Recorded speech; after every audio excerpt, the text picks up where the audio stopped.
안녕하세요. 온 세상의 왕이신 하나님을 찬양합니다.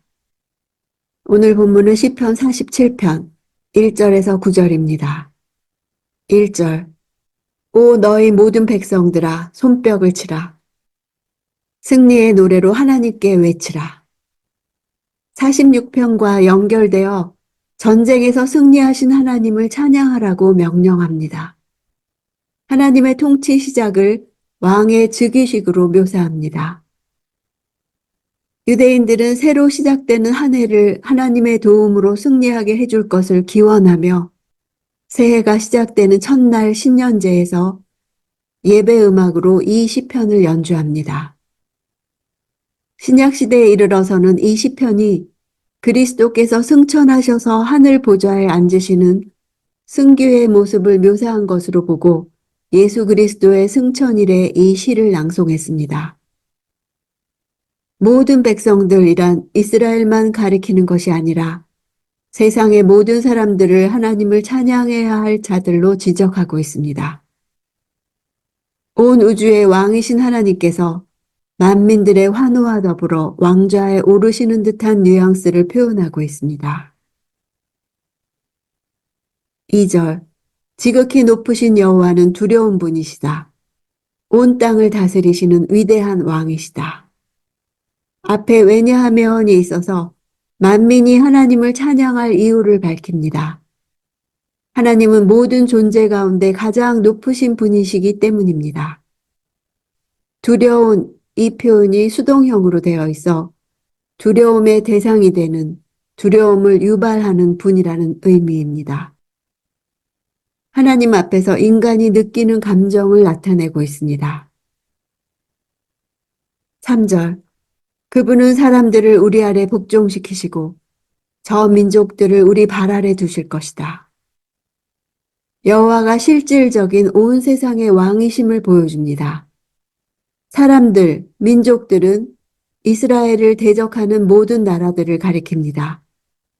아래에 복종시키고 발 아래 두는 것은 전쟁에 이긴 장군이 전쟁에 패한 장수의 목을 발로 밟고 서 있는 모습에서 유래된 표현입니다. 전쟁에서의 완전한 승리와 패전국에 대한 완전한 지배를 의미하는 관용적인 표현입니다. 복종시키시고 오는 미완료형으로 미래적 상황을 나타냅니다. 장차 여호와께서 선민에게 베푸실 은혜에 대한 선포입니다.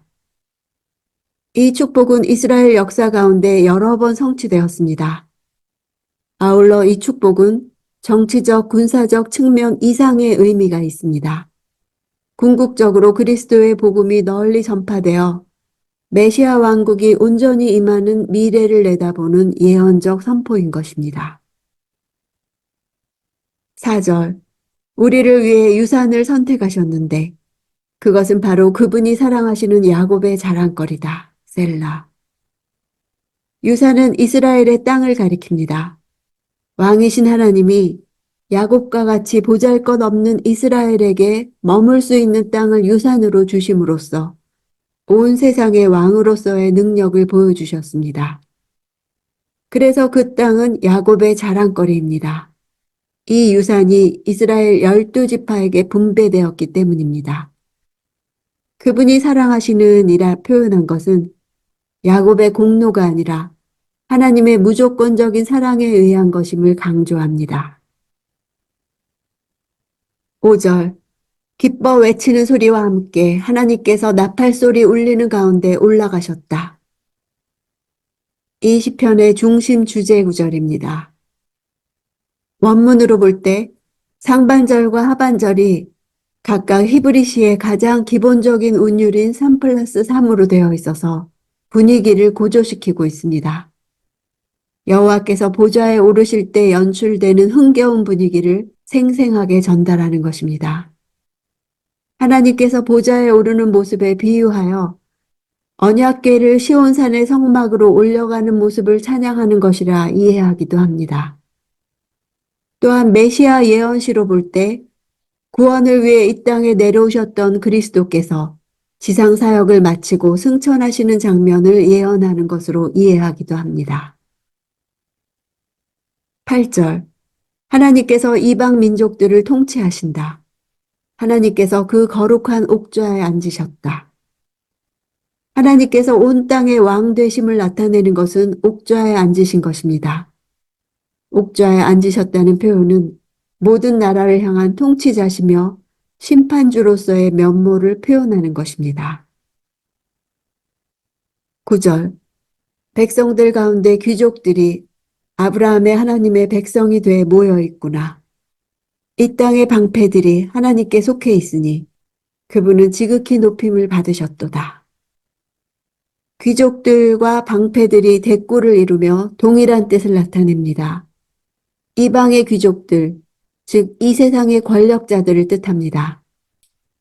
그 이방의 귀족들이 아브라함의 하나님의 백성으로 모이게 될 것이란 아브라함에게 주신 약속을 상기시킵니다. 땅의 모든 족속은 아브라함을 대하는 태도를 통해 축복을 받느냐 저주를 받느냐의 결과를 받게 됩니다. 이방 민족들도 하나님의 백성이 되어 아브라함에게 주신 약속의 자녀에 동참하게 될 것입니다.